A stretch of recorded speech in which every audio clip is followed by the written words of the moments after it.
За глас плюс за спас на владата, Ковачевски е подготвен да го направи тоа што ни неговиот претходник Заев не се усмели, односно да бара меѓународен мониторинг за случаите Монструм, Диво населје, Алфа, Малиот Алмир.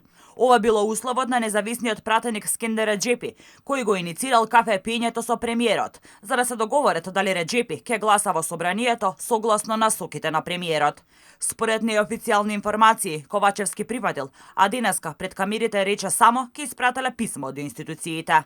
Единствено нешто што може да се направи е до Европската делегација да се испрати писмо за одредени случаи, дали тие би имале начин да направат одреден мониторинг врз тоа како тие случаи се водени.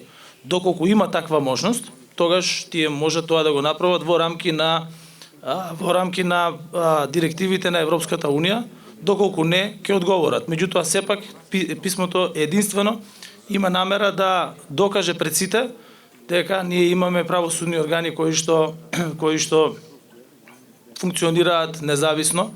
Покрај овие 4 случаи за кои Ковачевски, за да му удоволи на Реджепи, ќе бара од Европската унија преку своји експерти да ги ревидираат целите постапки од почеток до крај. Може да се најдат и други случаи, например предметите за Никола Младенов и Љубе Бошковски. Ова не е прв пат албанските партии да барат меѓународен мониторинг за овие случаи. Пред речиси 2 години, токму ова беше и услов на Гаши за да влезе во владата на Заев. Исто и тогаш, како и сега, за неколку гласа плюс во собранието.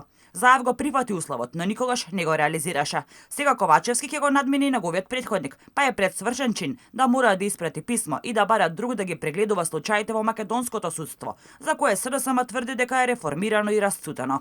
Она што е проблематично, барем според дел од правниците и експертите од оваа област, е дека ваквиот чегор на Ковачевски значи директен упад на извршната власт во судството и поткопување на интегритетот и суверенитетот на државата. Дека извршната власт и политичките партии не смеат да се мешаат во судската власт. Пред неколку години реагираше и Blueprint групата за реформи на правосудството при Хелсиншкиот комитет за човекови права, а стои како забелешка во европските извештаи за напредок на Македонија.